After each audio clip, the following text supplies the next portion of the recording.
আজি আপোনালোকক মানে এটা বস্তু দেখাম ষ্টেট বেংক ৰিৱাৰ্ডছৰ পৰা মানে এটা পাৰ্চেল আহিছে তো আমি এইটো অৰ্ডাৰ কৰিছিলোঁ এইটো এটা আনবক্সিং কৰিম চাওঁ আহক এয়া হ'ল State Bank group State Bank ৰিৱাৰ্ডছৰ পৰা আহিছে তো আপোনালোকেও এবাৰ চাব পাৰিব শেষলৈকে ভিডিঅ'টো চাব তেতিয়া গম পাব আপোনালোকে কেনেকৈ অৰ্ডাৰ কৰিব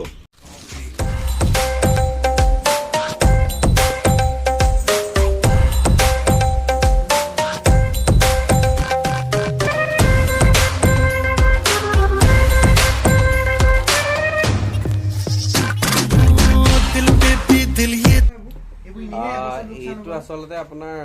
ফ্লাক্স বুলিয়ে নহয় আপোনালোকে যিকোনো বস্তু অৰ্ডাৰ কৰিব পাৰিব মানে আপোনাৰ যদি SBI ডেবিট কাৰ্ড আছে তেতিয়া সেই কাৰ্ডখন মানে আপুনি য'তে শ্বপিং কৰে ন শ্বপিং মল হওক বা তেল ভৰাওঁতে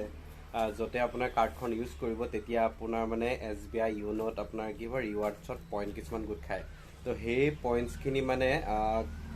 সেই পইণ্টছখিনি কালেক্ট হৈ মানে আপোনাৰ কিছুমান মানে সেইখিনি পইচাই হয় তো তাত আপোনাৰ পইচা জমা হৈ থাকে তো তাৰ পৰা আপুনি ৰিচাৰ্জ কৰিব পাৰিব বা কিবা শ্বপিং কৰিব পাৰিব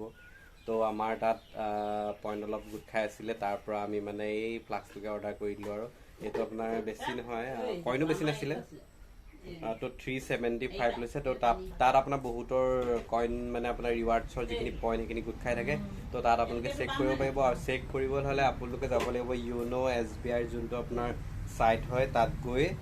ৰিৱাৰ্ডছ বুলি আছে তাত এবাৰ চাবগে চেক কৰি তাতে আপুনি পাব থ্যাংক ইউ যোনখিনিয়ে মানে গম নাপায় ন কথাখিনি মই আগতে গম পোৱা নাছিলোঁ তো